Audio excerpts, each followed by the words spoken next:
Chegou a hora de ser honrado. Inscreva-se. O arrebatamento, a imagem e os eventos apocalípticos. Graça e paz, amados irmãos e irmãs em Cristo. Sejam todos muito bem-vindos ao nosso canal. Sou o profeta pastor Marconi Silva e hoje temos uma mensagem muito especial e profunda para compartilhar com vocês. Vamos falar sobre um tema que desperta muita curiosidade e, ao mesmo tempo, uma grande esperança nos corações dos servos de Deus: o arrebatamento, a imagem e os eventos apocalípticos. Mas antes de começarmos, quero ler um versículo da Palavra de Deus para nos inspirar.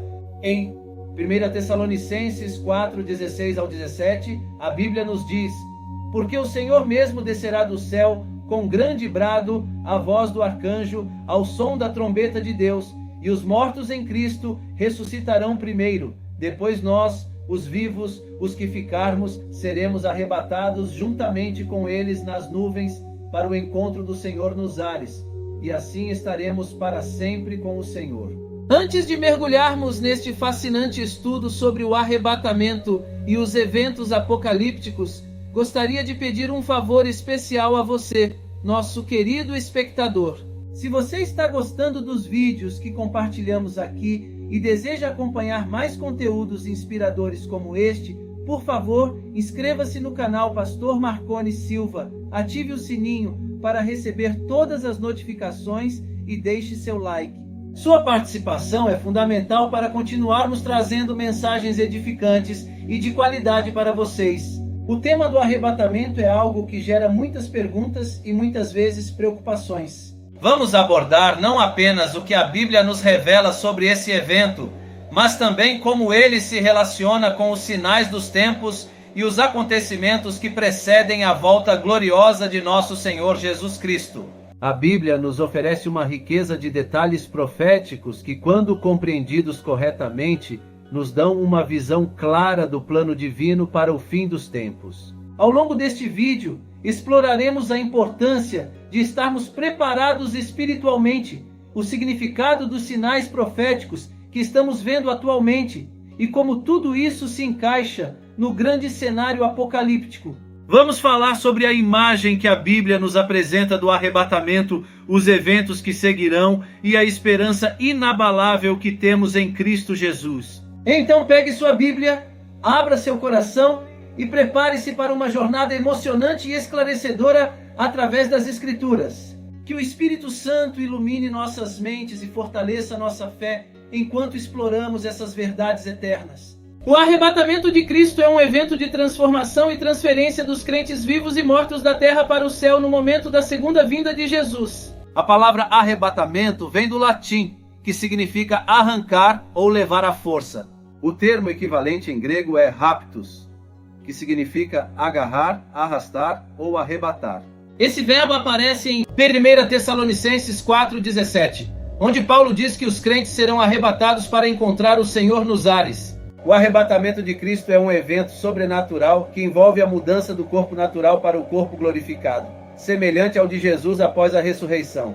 Em 1 Coríntios 15, 51 ao 52, Paulo explica que nem todos os crentes morrerão, mas todos serão transformados em um instante, na última trombeta. Essa transformação é necessária para que os crentes possam herdar o reino de Deus, que é incorruptível e imortal. O arrebatamento de Cristo é também uma transferência dos crentes da terra para o céu, onde eles estarão para sempre com o Senhor. Em João 14, 1 ao 3, Jesus prometeu que iria preparar um lugar para os seus discípulos na casa do Pai e que voltaria para buscá-los. Em Apocalipse 3,10, Jesus prometeu que guardaria os crentes da hora da provação que viria sobre o mundo inteiro. Essas promessas se cumprirão no arrebatamento de Cristo, quando os crentes serão libertos da presença do pecado, da morte e do mal.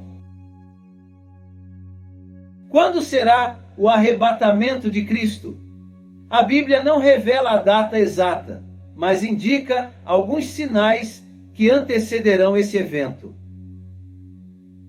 Mateus 24, 36 ao 44, Jesus comparou a sua vinda com os dias de Noé, quando as pessoas viviam despreocupadas e impenitentes, até que veio o dilúvio e as levou todas. Jesus alertou que assim será também na sua vinda. 2 estarão no campo, um será tomado e outro deixado. 2 estarão moendo, uma será tomada e outra deixada. Por isso ele exortou seus discípulos a vigiar e estar preparados.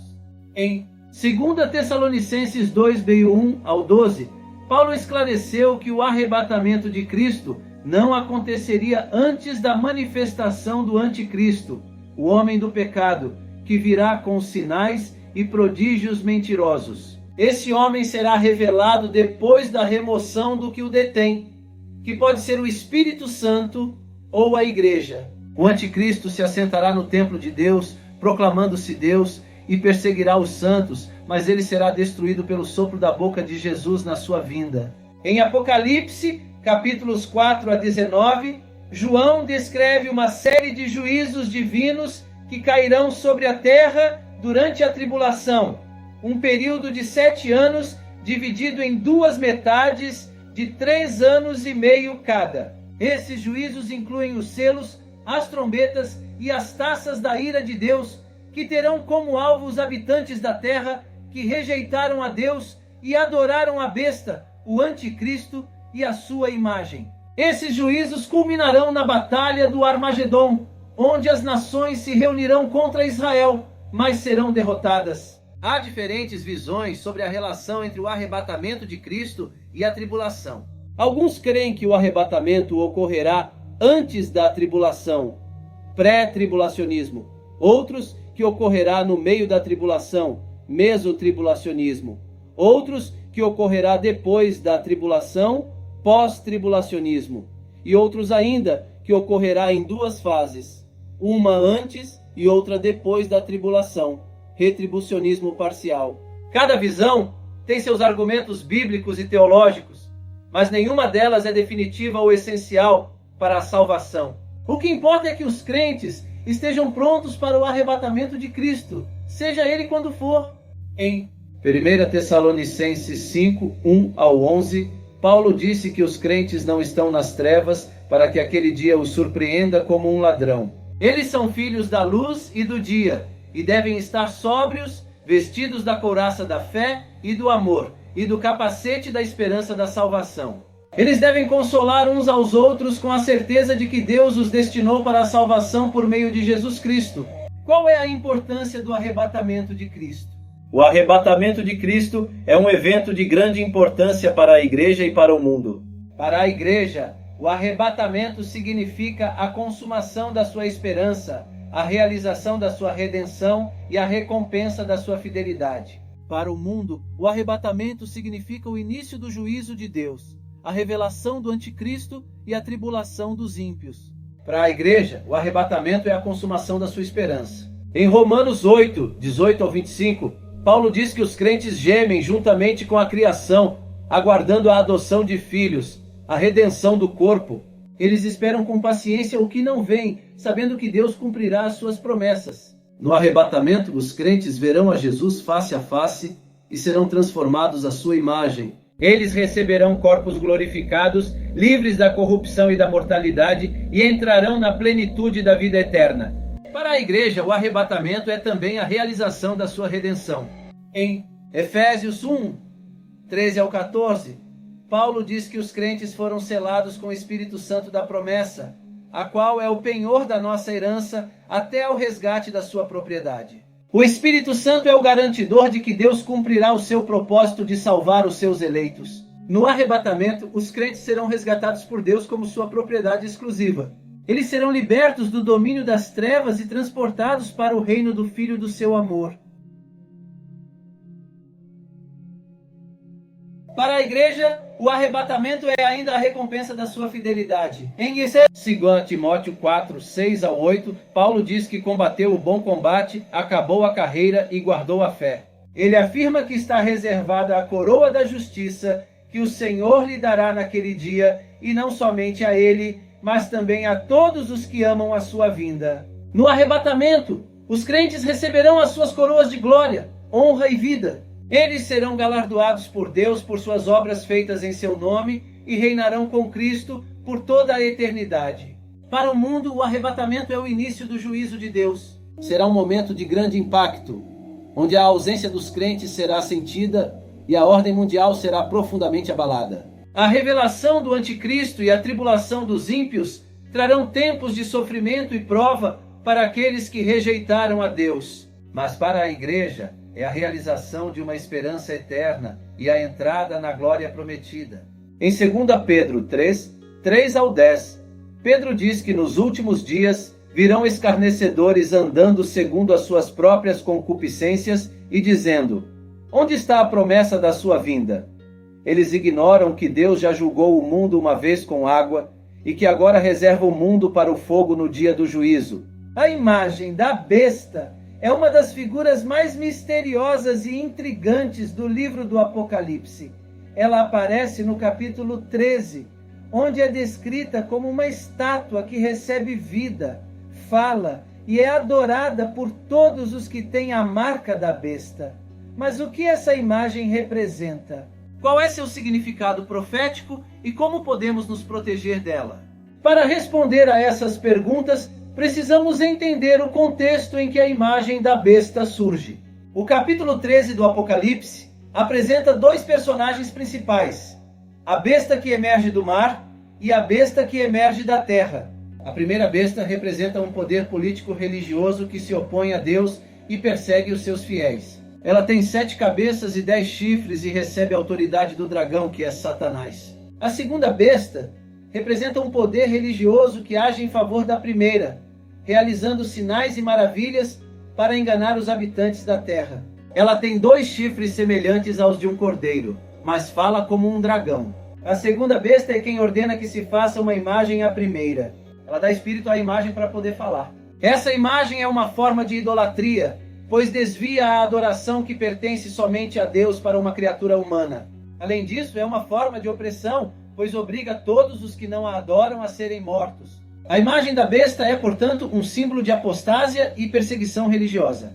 Mas como podemos identificar essa imagem na história e na atualidade? Há várias interpretações possíveis. Uma delas é baseada na profecia de Daniel 2, que mostra uma estátua composta por diferentes metais, representando os impérios mundiais, que se sucederam até o fim dos tempos. A cabeça de ouro era Babilônia, o peito e os braços de prata eram Medo-Pérsia, o ventre e as coxas de bronze eram Grécia, as pernas de ferro eram Roma, e os pés de ferro e barro eram os reinos divididos que surgiram após a queda de Roma. Segundo essa interpretação, a imagem da besta seria uma aliança entre os poderes políticos e religiosos representados pelos pés de ferro e barro, que tentariam restaurar a autoridade e a influência da antiga Roma. Essa aliança seria contrária aos princípios bíblicos de liberdade religiosa e separação entre igreja e Estado, e imporia uma falsa adoração aos que não se submetessem. Como podemos nos livrar dessa imagem? A resposta está no capítulo 14 do Apocalipse, que apresenta 3 anjos com mensagens urgentes para o mundo. O primeiro anjo proclama o evangelho eterno e convoca todos a temerem a Deus e darem glória, pois chegou a hora do seu juízo. O segundo anjo anuncia a queda de Babilônia, sendo o sistema religioso apóstata que se uniu à besta. O terceiro anjo adverte sobre as consequências de receber a marca da besta. Essas mensagens nos chamam a uma decisão: ou seguimos a Deus e obedecemos aos seus mandamentos, ou seguimos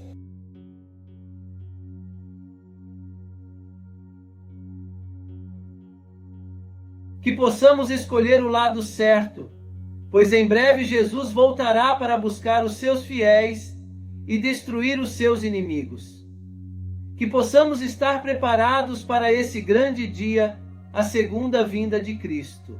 A Bíblia usa vários termos para se referir à segunda vinda de Cristo, como parousia, presença, aparecimento, revelação, dia do Senhor e vinda do Filho do Homem. Alguns versículos que falam da segunda vinda de Cristo são João 14, 3. E se eu for e vos preparar lugar, virei outra vez e vos tomarei para mim mesmo, para que onde eu estiver, estejais vós também. Mateus 24, 30. Então aparecerá no céu o sinal do Filho do Homem, e todas as tribos da terra se lamentarão, e verão o Filho do Homem vindo sobre as nuvens do céu, com poder e grande glória. Hebreus 9, 28. assim também Cristo, oferecendo-se uma vez para tirar os pecados de muitos, aparecerá segunda vez, sem pecado, aos que o esperam para a salvação. A Bíblia contém muitas profecias sobre a segunda vinda de Cristo, tanto no Antigo como no Novo Testamento. Algumas dessas profecias são: Daniel 7, 13 ao 14. Eu estava olhando nas minhas visões da noite, e eis que vinha nas nuvens do céu um como o Filho do Homem, que se dirigiu ao ancião de dias, e o fizeram chegar até ele. E foi-lhe dado domínio, e honra, e um reino, para que todos os povos, nações e línguas o servissem. O seu domínio é um domínio eterno, que não passará, e o seu reino jamais será destruído. Zacarias 14, 4. Naquele dia estarão os seus pés sobre o Monte das Oliveiras, que está defronte de Jerusalém para o Oriente, e o Monte das Oliveiras será fendido pelo meio, para o Oriente e para o Ocidente, e haverá um vale muito grande. Metade do monte se apartará para o norte, e a outra metade para o sul. Essas profecias nos asseguram que a segunda vinda de Cristo será um evento glorioso e triunfante. Ele virá para julgar o mundo, redimir os seus escolhidos e estabelecer o seu reino eterno. Que possamos estar vigilantes e preparados, pois a qualquer momento o nosso Senhor pode voltar. E Apocalipse 19, 11 ao 16, nos apresenta uma visão impressionante da segunda vinda de Cristo. E vi o céu aberto, e eis um cavalo branco, e o que estava sentado sobre ele chama-se Fiel e Verdadeiro, e julga e peleja com justiça. E os seus olhos eram como chama de fogo, e sobre a sua cabeça havia muitos diademas, e tinha um nome escrito, que ninguém sabia senão ele mesmo. E estava vestido de uma veste salpicada de sangue, e o nome pelo qual se chama é a Palavra de Deus. E seguiam-no os exércitos no céu em cavalos brancos, e vestidos de linho fino, branco e puro. E da sua boca saía uma espada aguda, para ferir com ela as nações, e ele as regerá com vara de ferro. E ele mesmo é o que pisa o lagar do vinho do furor e da ira do Deus Todo-Poderoso. E no manto e na sua coxa tem escrito este nome: Rei dos Reis e Senhor dos Senhores. A Bíblia descreve o acontecimento da segunda vinda de Cristo como um evento glorioso, majestoso, poderoso e triunfante. Ele virá nas nuvens do céu, acompanhado de anjos, trombetas, vozes e sinais. Ele virá para ressuscitar os mortos em Cristo, arrebatar os vivos em Cristo, julgar os vivos e os mortos, derrotar o anticristo e o falso profeta, prender Satanás e estabelecer o seu reino milenar. Todas as coisas apontam para este grandioso evento. E a Bíblia fala da segunda vinda de Cristo como a esperança da igreja e a consumação da salvação. Ela nos ensina a viver em santidade, vigilância, oração e evangelização. Nos consola com a promessa de que estaremos para sempre com o Senhor e nos adverte sobre os perigos dos falsos cristos, dos falsos profetas, da apostasia e da tribulação. Ela nos encoraja a perseverar na fé, na paciência e na obediência, e nos convida a amar a vida e aguardar a segunda morte, sendo a separação definitiva de Deus após o juízo final. A segunda morte é o destino dos ímpios que não se arrependeram dos seus pecados nem aceitaram o sacrifício de Jesus na cruz. Mas quanto aos que creram em Jesus Cristo como seu Senhor e Salvador, serão salvos da segunda morte, pois terão seus nomes escritos no livro da vida. A Bíblia nos alerta sobre a gravidade da segunda morte e nos exorta a fugir dela. O juízo final é o momento em que Deus julgará todas as obras dos homens, tanto as boas como as más. A Bíblia diz que Deus é justo e imparcial em seu julgamento e que ninguém terá desculpa diante dele. O juízo final revelará a glória de Deus e a sua justiça, mas também a sua misericórdia para com os que se arrependeram e creram no Evangelho. Será realizado por Jesus Cristo, que recebeu do Pai toda a autoridade para julgar. Todos compareceremos perante o tribunal de Cristo para recebermos a recompensa conforme as nossas obras. Além disso, segundo o que fizemos por meio do corpo, quer seja bem, quer seja mal. 2 Coríntios 5, 10. O juízo final será baseado na palavra de Deus, que é viva e eficaz, capaz de discernir os pensamentos e propósitos do coração. Hebreus 4:12. A Bíblia nos oferece profecias sobre o juízo final e a segunda morte. Jesus disse que voltará com poder e glória para julgar os vivos e os mortos. Mateus 25:31-46. O apóstolo Paulo afirmou que o Senhor Jesus destruirá o anticristo e os seus seguidores. 2 Tessalonicenses 2:8. João teve uma visão do trono branco, onde os mortos foram julgados conforme as suas obras. Apocalipse 20:11-15. Essas profecias nos mostram que o juízo final será um dia terrível para os ímpios, mas um dia glorioso para os justos.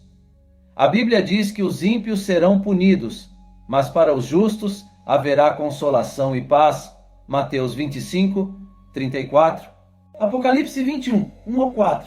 A conclusão que podemos tirar desses textos é que devemos estar preparados para o dia do juízo final, pois ele é certo e inevitável. A única forma de escaparmos da segunda morte é confiarmos em Jesus Cristo como nosso único Salvador. Ele morreu na cruz para pagar pelos nossos pecados e ressuscitou para nos dar a vida eterna. Se confessarmos com a nossa boca que Jesus é o Senhor e crermos em nosso coração que Deus o ressuscitou dentre os mortos, seremos salvos. Romanos 10:9. Chegamos ao final desta mensagem poderosa sobre o juízo final, a segunda morte e a salvação em Jesus Cristo. Espero que essas reflexões tenham tocado o seu coração e inspirado você a buscar uma vida de compromisso com Deus. É importante lembrar que o juízo final é uma realidade inevitável, mas também é uma oportunidade para que todos reconheçam o senhorio de Jesus Cristo e se arrependam de seus pecados. É um convite para entregarmos nossas vidas a Ele, aceitando o seu sacrifício na cruz como pagamento pelos nossos pecados. Portanto, não adie essa decisão.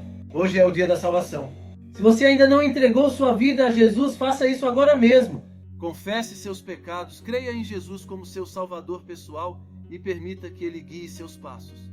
E para aqueles já firmados na fé, que possamos viver conforme os ensinamentos de Cristo, buscando uma vida de santidade, amor ao próximo e proclamação do Evangelho. Que possamos ser luz neste mundo, levando esperança e salvação a todos que estão perdidos. Querido espectador, em meio a esta reflexão profunda sobre o juízo final e a salvação em Jesus, quero fazer um convite especial a você. Nos comentários deste vídeo, convido-o a tomar uma decisão que pode transformar sua vida para sempre. Aceitar Jesus como seu único e eterno Salvador.